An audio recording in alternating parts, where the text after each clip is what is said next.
KaRon, thank you so much for being here today. What inspired you to create Let's Talk Solutions? And what does it really mean to you to create a safe and affirming space in practice? Yeah, so thank you, first of all, for allowing me to be here and asking me to be on the show. So I started Let's Talk Solutions, one, because I always wanted to be a therapist. Mhm. Now, I don't want to say I always wanted to be a therapist. I always wanted to help people. I started getting into therapy as I was working in the profession, and I was like, this is fantastic. Worked for a couple group practices and realized I want a little bit more autonomy. And so by creating Let's Talk Solutions, it gave me that autonomy to do the work that I want to do. Mhm. I have autonomy over my billing, my who I can see and who I Woohoo! can rest, who I can see and who I can help, and the people that come through my door. Mhm. So that's what really inspired me to open that, and also being able to create something that is my own, that again I can put my stamp on and Mhm. say this is the way that I want to run my company, and this is the way that I want to inspire others to be able to do certain things. Yeah, absolutely. And who typically are your clients?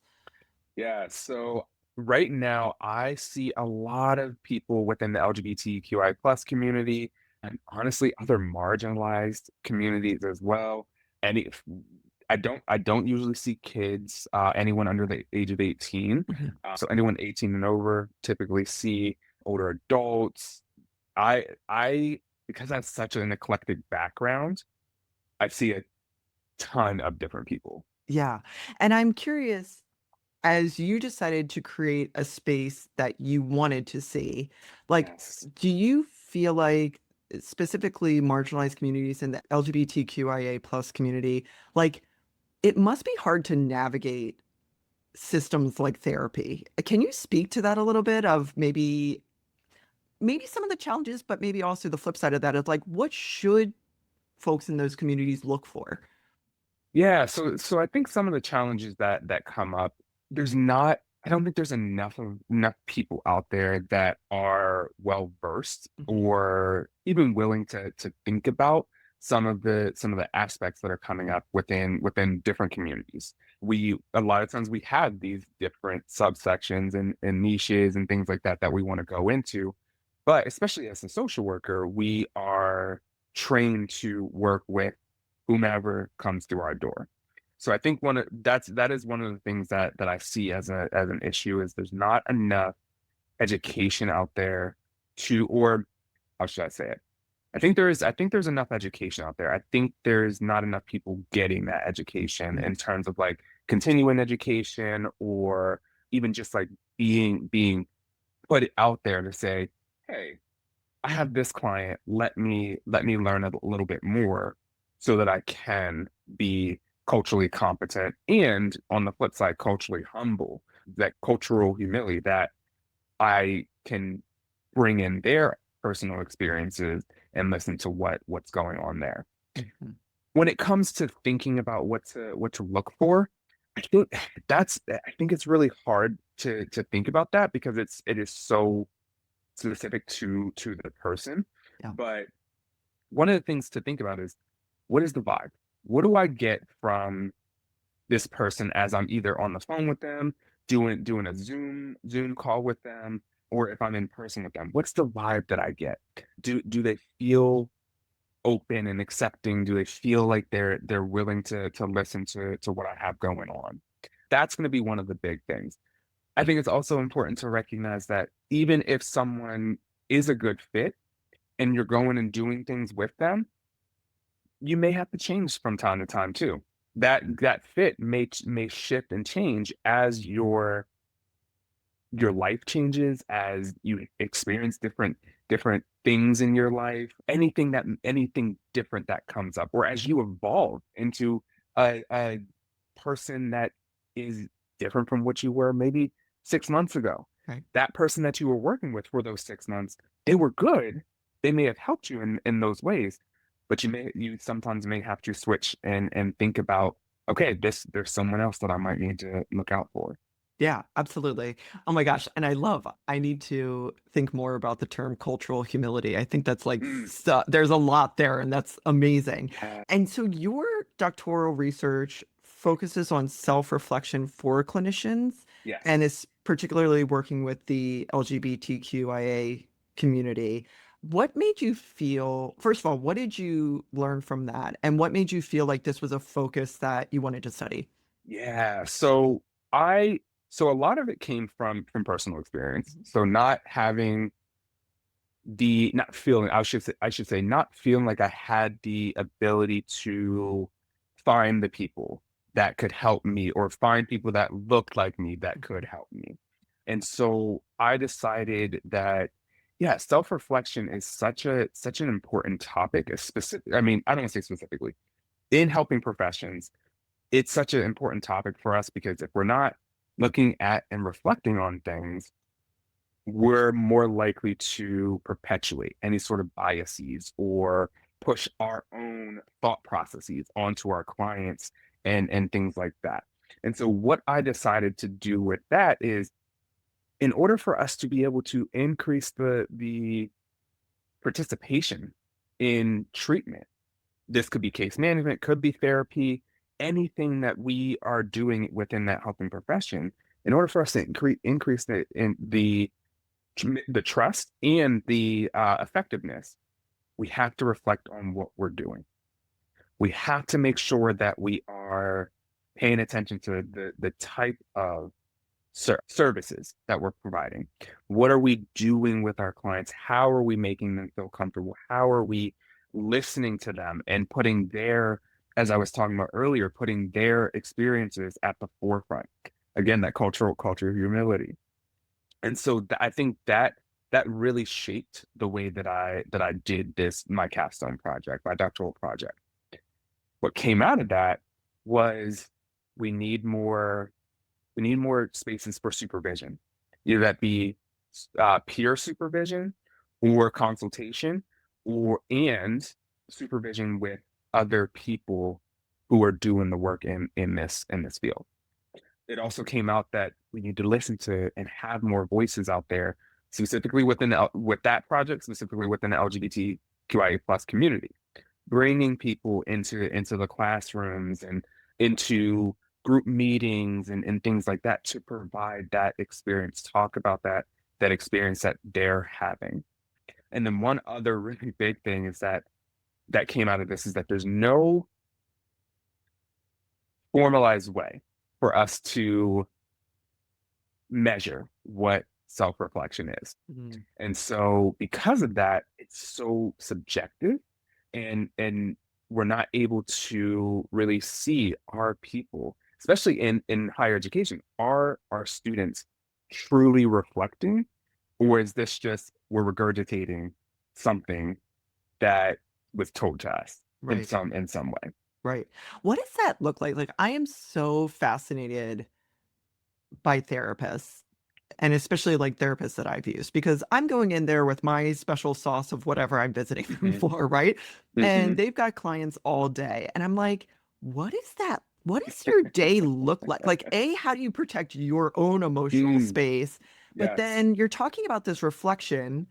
And if I'm going in, let's say I'm going in working on like whatever it is, and then someone behind me is coming in and talking about something completely different. Like, how does that functionally work? Yeah. Well, a lot of it is creating you have to create so the therapist or the clinician themselves has to create some sort of reflective practice or routine, self-care practices and routines. Mhm. So for me personally, I start my day with a mindful meditation. It's a video that I've been using for the last couple years on YouTube that really helps me to it's what is it called? Mindfulness for anxiety and stress. Mhm. So it helps to really bring me down in that before I even start my day. Yeah. Throughout the day, I try to make sure that I give myself at least a minute or two between sessions to be able to decompress or shake off whatever it was that I was talking about in the previous session. So some therapists will schedule on the hour, and then they end about 5 minutes early. Mhm. Others will stagger it and say they start at 9 a.m. Their first session goes from 9 to 10, 10:15 to 11:15, from and so on and Right. so forth. And they give themselves that time to do that, to be able to then sit with and say, "Hey, what do I need to let go of right now?" Yeah. Yeah. A big thing is to allow yourself at the end of the day to get rid of everything, or at Right. least compartmentalize everything. I don't want to say Mhm. get rid of, because it's still going to be there, because those clients are still going to be We're there. coming back. Yeah. Exactly, exactly. But being able to allow myself to say, okay, that was today. I did what I could. What do I need to do for me now, so that I can live my life and still come back tomorrow to be able to give what I need to give to my clients. Sure. Yeah. And you can totally not answer this. This is probably an inappropriate question, but sometimes I'll be yapping away to my therapist and I'm like, I feel like she wants to be like, either laugh at me or be like, oh my God, we're talking about this again. Like, how do you ever find yourself like, I know I've seen on TikTok sometimes like therapists will be like, show me this man you're talking about. Like, do you ever have those moments where you're like, I really wish I could say this thing, but I can't? Like, There are definitely times where you were like, where I'm like, what what and it's that so and this is actually a conversation that I have with my supervisees as well. Is like, what does it look like for us to still be able to remain neutral, but still be humanized, humanize ourselves, because that's where our, what's the word I'm looking for? That is where our rapport comes into play. That therapeutic relationships starts to build when we can humanize. One of the people I talked to today, this morning, said, I just sat with my client and we just talked about reading, because Mhm. that was the way that she felt comfortable. The client felt comfortable with talking to me right at that moment. Yeah. First, probably one of the first sessions, we're getting to know each other, slow to open up. We got to build that relationship. And so there are going to be certain times where we do have to sit back and say, all right, don't say that thing. You can think it, but don't say that thing. Yeah. But then there are other times where, yeah, sometimes we do say something, but it's also thinking about, okay, it's not, maybe not so much self-disclosure, but this aspect of, okay, I need to I need to know this to get a little bit more context.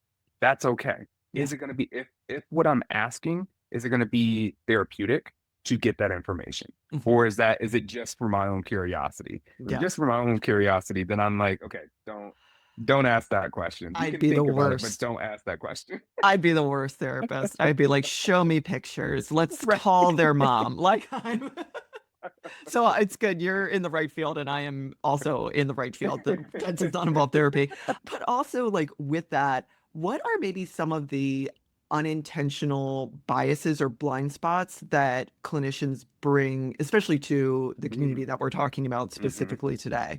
Yes, their own lived experiences Hmm. will be a big part of that.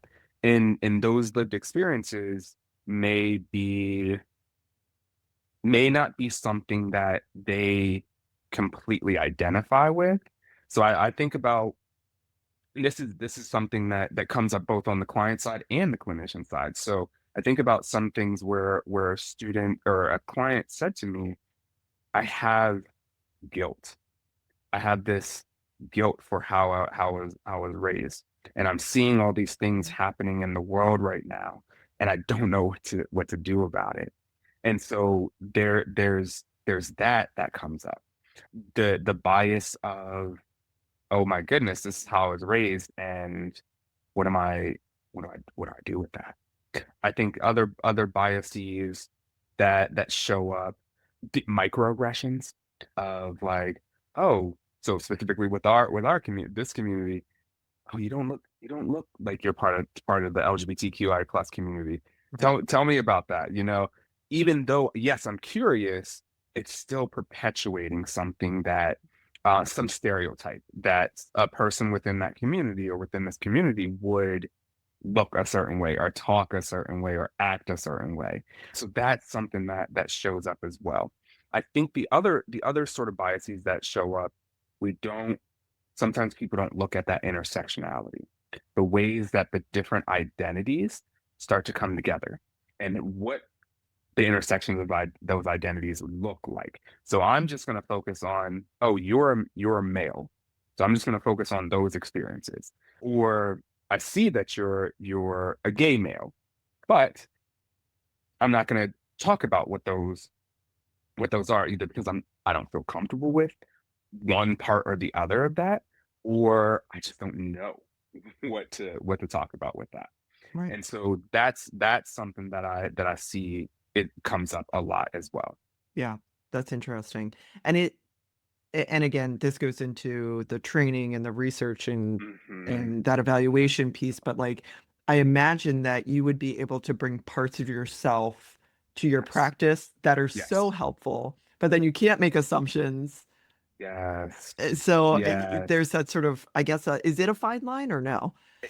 It is a fine line. And for me, how I bring myself to my practice is in the art, the stuff that's in my office. So like I have some things that says like everyone is welcome here, or I have personal wall art that either my partner has painted for me, my mom has painted for me, someone has given to me, pictures that we've taken on vacations or something like that are that is it's not super personal, but it's still part of who I am. Mhm. And that helps to really infuse some of those things as well.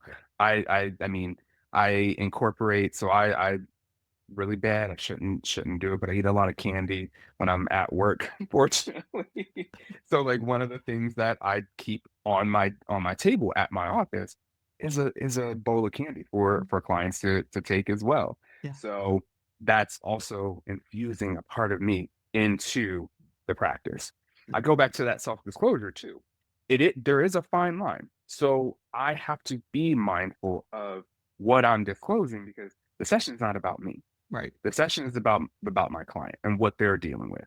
But if they are saying they have something that is going on for them, that they're saying I feel alone or is this normal or something like that, and it's something that I can disclose, either something that I've experienced or something I know that someone else has experienced, I will put that out there. Mhm. And that again can humanizes them, but also humanizes therapy in general, as this is a space where people can be themselves. Yeah. Yeah. And it's interesting. I talk about this with my friend Matt all the time. We're like, we have these assumptions about parts of communities that we are involved with, but like no community is a monolith, right? And it's so Mm-hmm. interesting how you join those communities because there's common threads, but each person is each person, Yeah. which is always I just think so interesting how humans sort of categorize, I guess. And what are you seeing like working in particular with marginalized communities? Like what sort of concerns are they facing right now? Like as a community as a whole, are there Mhm. some major themes or threads that you're seeing? A big one is the reduction of rights. That's Yeah. that's I a mean, huge it's a one. biggie. Yeah. That is something that I'm seeing a lot right now.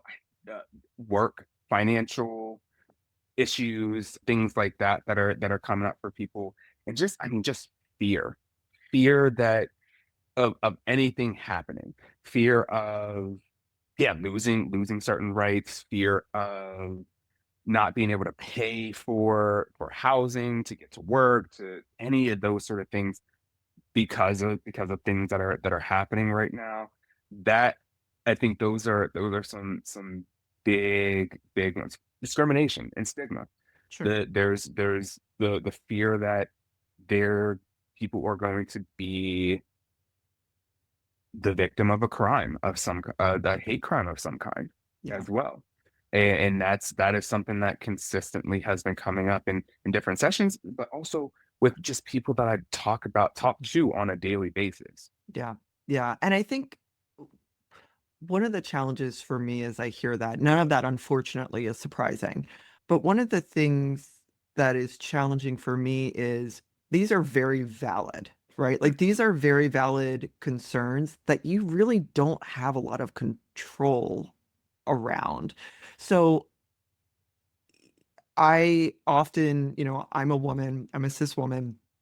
And I'll often say, like, and I'm white, like joy is a form of resistance, but it's not our only form of resistance, right? Like gray rocking is a Right. form of resistance, but it's not the only form, right? Right. But it's one of those things where it's like, I can't control economic policy. I can't control my reproductive and health rights being taken away. I can't control that there are people, my daughter is 12, and there are people who think the age of consent should be 14.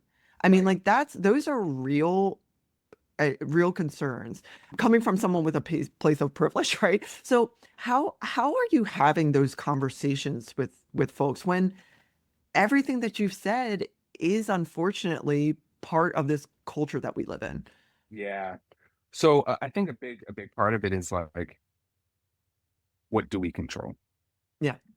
What can we control at this point? And that is those are the types of conversations that I do have with clients. We do specifically talk about what's going on and how they're feeling and what they're experiencing and things like that. And I infuse that with, yeah, okay, we can't control these things. But and I'll say, and what can we do about it? What do we have control over that can, even if it's a tiny, tiny thing, Yeah. that we can move forward. Mhm. So in social work, advocacy, policy advocacy, all those sort of things are so important. And so when I talk to students, when I talk to clients, when I talk to anyone, Yeah. what can I do to advocate for certain things? Be the squeaky wheel. A lot of times people think advocacy has to be, I'm on the front lines. Doesn't necessarily have to be that. Right. Write letters, call your local and state and federal people, especially right now. Everything that's been going on. Talk to them. These stories, these personal stories are what can help.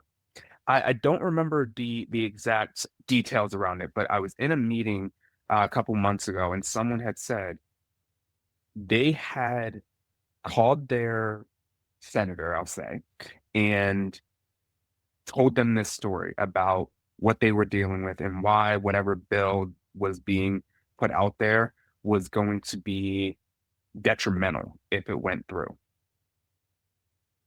Several stories were put out there, and it changed the mind of that one senator. Mm. So that was one thing that could be controlled. Mhm. I am able to advocate. I'm able to put my voice out there, and this is why these types of things, these podcasts, the like books, anything like that, newsletters and blogs and all of that. It's so important for people to put these things out there, especially right now, because we're trying to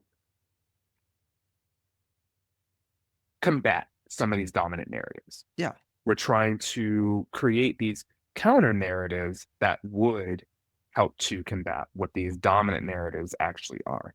And unfortunately, a lot of the dominant narratives are not things that are actually true. They're things that we are told to be true because that is what has always been the case. Yeah, absolutely. And it's always been the case. And I grew up in a really rural part of Maryland, and it was Mm-hmm. it was predominantly white. And then I went to University of Maryland. I've talked often that school changed my life, and for many reasons, but large part of it was the diversity of the college Mm. campus, and that diversity was celebrated. And then I Yeah. lived in DC for 15 years, which is just like a smorgasbord of people. Like it's amazing. Yes. And somehow people get along. Like it's not that people isn't conflict, but like when it's celebrated, like people figure out a way to get along and find Yes. commonality. And it wasn't until I moved to Florida that I realized, and I'm speaking about like the white community in particular, which again, there's no monolith of what white people are generally, but how few interactions with diversity people have Mm. actually had, and Mhm. how many opinions are formed about others, whatever that community is, without ever interacting with them. Right. I think so often we create these ideas in our heads from what you were talking about, these dominant narratives, without ever actually interacting with people who are different than us. One of the communities that has been so marginalized, and I just feel like have so many policies in the news recently at a federal level, at a state level, is the trans community in the United States. And I'm curious about any thoughts that you have about that, any way that you're helping clients through this. And then the other part of that really, really big question is how these policies are actually impacting other larger communities. Because that's the Yeah. thing that I think is scary to me, is that like people get on board with like, well, yeah, like men shouldn't be in women's bathrooms, which I'm like, oh my God, don't even start down that path. But I'm like, what's actually going on here? I guess that's the question. Like, what is going on here? Because it's not really about, I think, what a lot of the policies are saying it's about. Yes. So solve it for us, To please. Solve it. so my thought process on this is that people are seeing how do I want to say it? People are seeing themselves or people like them, i.e., white people, Mhm. are seeing themselves not being in power. Mm, A lot of these policies, either it be with trans health, trans people in sports or anything like that, bathrooms, all of that, it's about power. mhm. It's about, and I think that's with all anything in history that we've Yeah. seen in terms of different groups being targeted in some capacity. People are not seeing themselves being in power.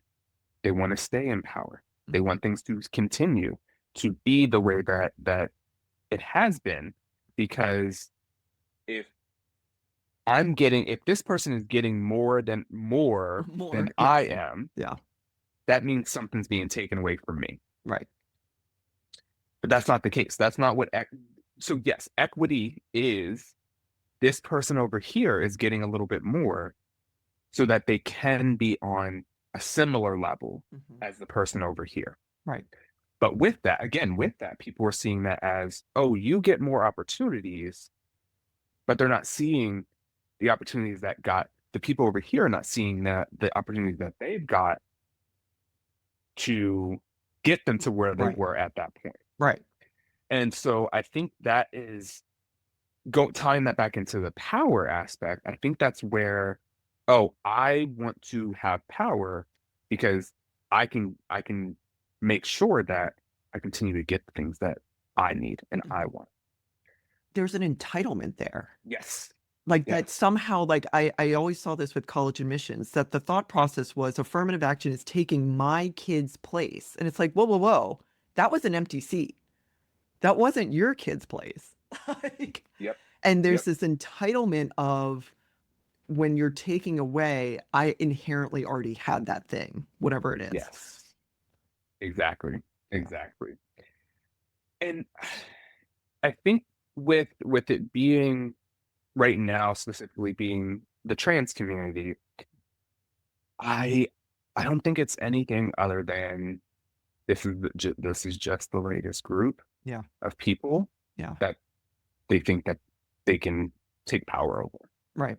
And because I believe what the trans community comprises of like between like 1% and 3% of the general population, they see that as a small amount of people that could be taken over, you Yeah. know. I think it also has to do with the whole idea of identity politics Mhm. that has been thrown around, because there's been an emphasis on, yeah, we need to make sure that trans people, LGBTQIA plus people, Black people, Asian American people are getting equitable treatment. They're saying, why is that? Right. You know, and that mm, it yeah, it's frustrating. It's just it's frustrating because Yeah. I try to understand what the logic is. Mhm. But it's hard to understand what that logic is, especially when that's not your experience. But that can be said for the other side too. Right. It's hard to not understand it if there's not if I haven't had that lived experience. Yeah. But one thing that I like to throw out there is that you don't have to have lived experience to respect someone. Correct. And that's where I think that's where it's at. We don't have to understand everything that people are going through. We're never going to understand everything that people are going through, but we can respect their experiences. Yeah. Yeah. And I think that's where we're lacking as well. Yeah.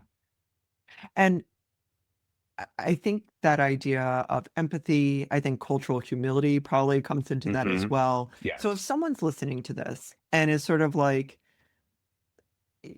maybe it just makes me feel weird, right? Like maybe it just makes me feel uncomfortable. Like I don't want to take away their rights, but I just feel a little bit off about it, right? But I'm listening to this and I'm starting to understand a little bit more, Hmm. or trying to understand more. What is a practice that when you run into that resistance, whether it's with just anyone different than you, right? Anyone Yeah. different than you, maybe it's someone who annoys you, right? Like, what is a practice that an everyday person you would recommend to like stop and take a moment to practice that Mm. empathy, to practice that cultural humility? Yeah. So I think this goes back to that self-reflection Mhm. piece. And it just as you said, like stop, take a moment and ask yourself, what's going on? What is what am I feeling about this particular situation, this particular person, anything like that? What is it rooted in? Mhm.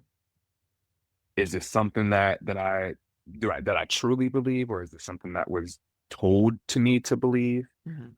One thing that I think could be really helpful, the implicit attitude test through Harvard. That it's been around for a while, and they've actually included even more identities that could be used in there, including political identities, Mhm. and parties and things like that. So trying that out and seeing like where do my biases lie? Mhm. Am I okay with those biases? And that's a big part of it. We don't reflect on these biases because we don't want to believe that they're true, or we already know they're true and we don't want to do anything with Yeah. them. Yeah. So I'm not going to reflect on that because why should I? It's uncomfortable, or I'm fine with it. So I'm just gonna keep going with what I'm doing. Yeah. But I think it's getting into a practice of getting comfortable with being uncomfortable. Yeah. And I don't think we as a society are not allowing ourselves to do that. Yeah. And we're not trained to do that. Well, yeah. Unless we go into certain spaces or certain things, we're not trained to be comfortable with being uncomfortable. Mhm.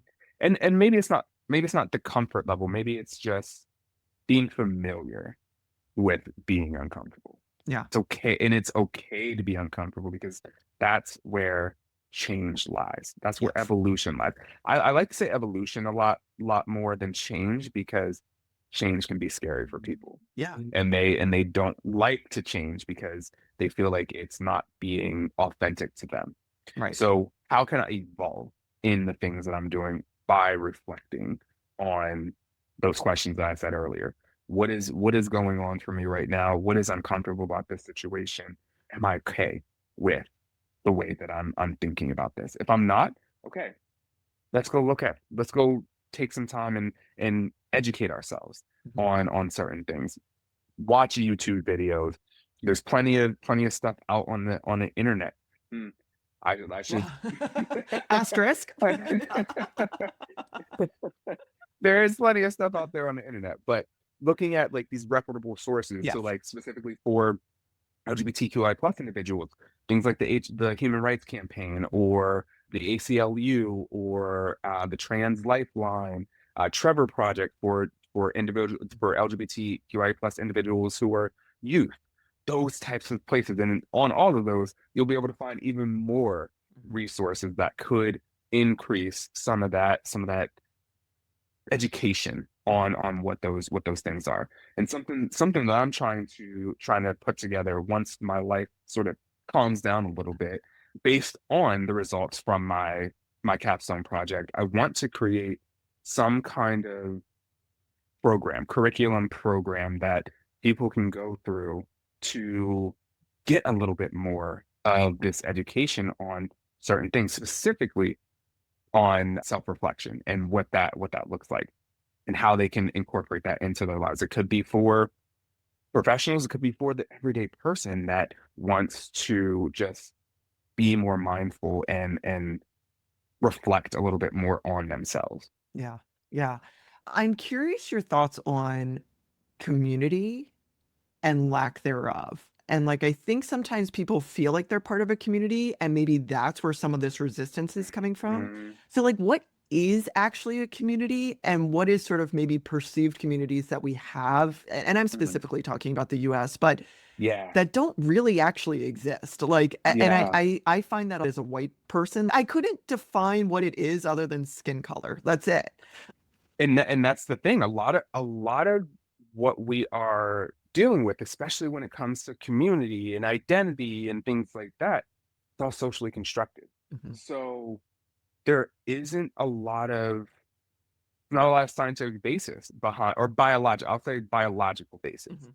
behind a lot of the things that we think about when we talk about different types of communities or different communities that come together, Mhm. because these are all socially constructed.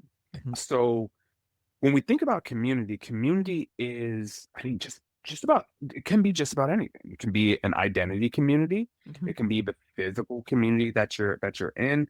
Family can be community for you. I always talk about with my students creating a community within the course room, Mhm. with the students to be able to talk with each other. It's really a space to for people to come together that have a lot of times it is like-minded. Mhm. Sometimes there are people within communities, so like especially like a physical community, you're not going to have everyone who's like-minded within that community. Sure. But though that's what I think about when I think about community. Mhm. When it comes to things around what I, and I hesitate to say that something is not a community just because it can be. Yeah. If people are coming together and they're coming together and they feel connected to each other, Mhm. it's likely going to be a community of some kind. Sure. But I think what breaks it down is that everyone also has a different definition Mhm. of what community looks like. Yeah. So because you look differently than I do, you can't be part of this particular community. Yeah. Or because you I hate to say it, even within like the LGBTQI plus community, sometimes there's, oh, you identify this way, you can't be part of this part of the community. Right. So I think it's this idea that we can't all be part of something Yeah. because we have these different identities. Yeah. I think it's so fascinating that we as humans, even in like marginalized communities, will marginalize each other. Like, I just find that so interesting. Yeah. And Yeah. is that like specific? Is that a human trait, or is like that more specific to us in the US? Like, I just think it's kind of It is. funny. Like when women, like I am constantly amazed that like when women are like voting against our own best interests, and I'm like, wait, what? Like what's happening here? Yeah. A lot. It's anywhere where we see things as very individualistic. I think that's what we're gonna see, Yeah, unfortunately, yeah, because it's you have to get ahead, you have to do this, you have to, and even with when people feel like, no, I need to be doing stuff, helping other people, there still is a little bit of that, like, what do I get out of this? yeah. Because again, that is what we've been taught and socialized to do. Hmm. So I don't think it's just a US thing. I think it's a individualistic cultural aspect, Western culture Hmm. aspect of things, that Yeah. you are an individual, you have to get ahead in some way, Hmm. and the only ways to get ahead is by looking out for yourself. Yeah. Yeah, interesting. And we've been talking about like some sort of heavy things and really, big topics. And Yeah. I love that you point out to clients like control what you can control, right? Like whether that's a phone call, whether it's volunteering, like it's bringing together Yes. friends, Yes. things like that. But what are some of the exciting good things that you're seeing, especially with the Yeah. LGBTQIA plus community? Like it's not all trauma. Like there's like a lot No, of great right. stuff too. Like what are you seeing that's Yes. making you happy? We're still out there doing pride events. Yeah. We're still having these events, no matter what the fear mongering may be. Like, there's still events going on. Like my partner and I are getting ready to celebrate our anniversary, and every year for the past 2 or 3 years, we've gone to a drag show for our anniversary. Yeah. That's So something. fun. There's still these drag shows that we're doing. Yeah. We still see, unfortunately, yes, there is some representation on in the media that's being taken away, but we're still seeing Hmm. representation in the media, and it's being portrayed in ways that is a little bit more positive, Hmm. and not, as you said, not just traumatic, not Hmm. just this trauma. So I think that's really important. There's still things that are happening, still organizations that are fighting for certain things. Again, they may be fighting for things that are not great, and not like these laws that may be stigmatizing and suppressing people, but they're still out there doing it. Hmm.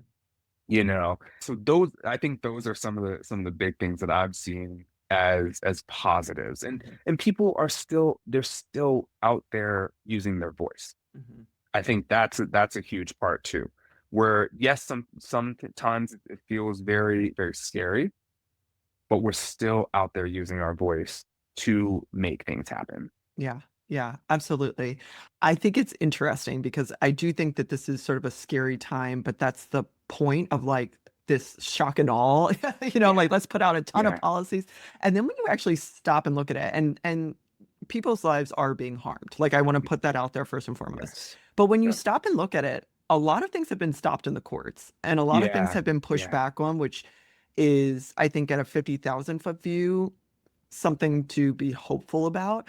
But like you said, in our own communities, like really seeing that people aren't going anywhere. Like, and you still see pride flags and you still see just small things that at least give me hope too, right? Like no yeah, one's going absolutely, anywhere. Like, and that's the absolutely. other thing that I just like, again, I guess you don't think about it unless you think about it.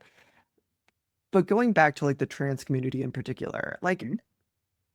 being a trans individual is not new. Like this is not new to this time or this country. No, Like we've it's always not. existed, like Exactly. communities have Exactly. always existed. And it's like if you don't think about it, you don't think about it. You hear rhetoric and then you're like, Yeah. oh, this is a Oh, problem. And you're like, wait, yeah, what? Like, exactly. Exactly. Yes. yeah, it's Yeah, interesting. I think it goes back to that idea, like, people, this is weird, I don't understand it. Mhm. And yes, people, if I don't understand it, I may think it's weird, Right. but what am I doing to try to understand it so Right. that I can, I don't want to say, maybe not try to understand it, try to get a better understanding Mhm. of what someone might be going through. You're Yeah. not going to get that through books or through like podcasts like this, Right. but having conversations with people, having like I was I was a sophomore in college the first time I met a openly trans person. Mhm. And before that, yes, a lot. I hate to say it, but again, because I was socialized to think about these things in this way, I was confused. I said I was confused, things Sure. like that. But I allowed myself to read up on different things, talk to that person. Like this person, I don't want to say I served as a mentor to them, but I had conversations with them. I sat down with them. I was open to having those Mhm. conversations with them. And that created, I mean, you talked about being at the University of Maryland, Mhm. Washington Jefferson College for undergrad. And even though we were in the middle of like a pretty conservative Yeah. area. The college campus was in the middle of a pretty conservative area. I was able to still learn so many new things about me, about myself. It changed the way that I went about life Yeah. and the way that I went about the work that I was doing and how I got into social work, honestly. Yeah. Yeah. I also think, as you were saying, like, understanding when you have that resistance, where is it coming from? Because we were talking earlier about biases and sometimes biases that we don't think we have, right? Right. Right. And where is that coming from? And that can go across the spectrum, right? Like if I was someone who, again, I've always been able to, my gender expression has always matched my sex. And Hmm. that's just never been a concern to me, right? Like, Right. what if I really wanted to just wear something and couldn't and was scared that I might get harmed because of that? Like, just take a Yes. moment and put yourself into Yes. someone else's shoes. And like, if that's uncomfortable to me, why? Why? Like, where is it coming from? And Yep. I'm never asking someone to like just, and now you have to change your viewpoint, right? But just that little Right. bit. Like, I also understand that communities that I don't really interact with, like it might be scary to see, coming from DC and like immigrants and diversities everywhere, it might be scary to start seeing other populations coming to your town, and what Mhm. does that mean and things like that. Like Right. I can Right. understand that. But ultimately, at the end of the day, it's not about the other person, it's about us. And the more that we can understand about ourselves, the more that we can Yes. understand others. Yeah. And and again, I'm someone who celebrates diversity, who has benefited from diversity, and life is just so much richer. Like it's just so much richer overall when you can find those Yes. commonalities and welcoming opportunities. Yes, absolutely. And when you can see things from when you can see others' perspective. I don't Yeah, and like you said, it's not to you don't have to change. I'm not asking you to change your perspective, yeah, but at least respecting the other person's perspective and trying to put yourself in that person's shoes to see can I respect this? yeah, That changes so many things in someone's life. yeah. And then, and again, there isn't a monolith of this, so I'll preface that. But what do you see as maybe something that allies misunderstand about the LGBTQIA community and like maybe think they're doing a good thing but aren't, or just and again, this is like a very blanket observation, but Yeah. what are some things that maybe like allies should be paying attention to within themselves? Understanding that every situation, every experience is different. Mhm. How I experience being within the community is different than how my partner experiences being Mhm. within the community, Yeah. versus how one of my clients may experience it. Yeah. And so understanding that when we do understand that, we can take a more individualized approach to how we look at certain things. Yes, we can read books, we can listen to podcasts, we can do all these things that gives us a general knowledge of the community. But then how am I understanding certain things within certain people? Mhm.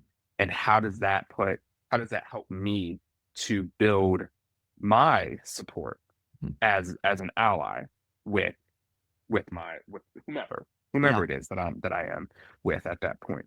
So I think that's going to be a huge thing, is just reminding yourself where everyone's different. Yeah. We're all going to have different experiences, and how I react and interact with someone is going to be a tiny bit different. And I think another piece of this too is you can lend your voice, but you don't have to be the voice. Yes, thank you. Yes. That is going to be so vital, because and I was having a conversation with someone the other day where they were like, I want to do that something with substance use, but Mhm. I don't have this that experience as being someone who has had a substance use disorder. I said, well, you can be supportive, but you can't be the voice. Mhm. And that is, and same thing here. If you can be a support, but you can't be the actual voice. Mhm. And even if you, well, you can be the voice. I'll say you can be the voice, but you want to use the stories. You want to credit the stories, because we have a ton of people that write about Marsha P. Johnson and uh, Sylvia Rivera, who were part of the Stonewall and like the organizers around that. We have the people that talk about that, but then it's credited to them, Mhm. in particular, to their experiences, Mhm. you know, especially because they're not here to have those conversations. Yeah. Or even like a big pioneer in the trans community just passed away. She was able to have those, like, talk about those things, but now moving forward, yes, we may have videos of her talking about stuff, Mhm. but there's going to be other people talking about what she has done and Yeah. what she's done to help them. And that's what we want to think about. We can be the voice, but crediting the stories to the people who have experienced it. Yeah. Is there anything that like we haven't talked about that you want to make sure listeners hear? Hmm. I don't think so. I mean, be on the lookout. There's a book Ah, coming out, likely fall of 26. cool. So that's something I'm working on currently. And then I have a couple podcasts that I also host Yeah. that you can check out. The first one is called Conversations and Reflections with Dr. KSB, and then the other one, this one is geared towards like students and professionals that are out in the field right now. But that is called Empower Our Social Work Stories. Cool. That's very cool. And so the three questions I always ask every guest, Mhm. you actually answered the last one. So I'll reverse it. So that's how Okay. people can find you. And do you have like, they can find your podcast, forthcoming book, like you're on LinkedIn. Is there anywhere else Yes. that where people can LinkedIn. find you? You can also go to my website, letstalksolutions.org. Mhm. That's where I have the one podcast, the Conversations Reflections with Dr. KSB is on there. But the other one you can find anywhere you get your podcast. Awesome. That's great. And then, so I'll reverse the order. What do you love most about the work that you do? Oh my goodness. You know, this is so both social work and the education piece, academia piece. I am able to help people that and be the person that I may not have had growing up. Mhm. And that's what I love. I love that I'm able to help people in ways that they're able to see themselves and then become their authentic self. Yeah, that's awesome. That's like not only life changing for that person, that's like generational changing. Like that's Yes, incredible. yes. Yeah, that's awesome. And what advice would you give to your younger self? Oh, don't give up. Keep going. Things may be rough at times, but you're a resilient person, you're a resilient kid. Keep going and do what you need to do to get to the point where you feel like yourself. That's great. That's awesome. That's a great place to end. Thank you Thank so you. much Thank you so for much. your expertise. And I appreciate your viewpoint and letting us Thank have this you. conversation and all the help that you are doing every single day. Thank you so much.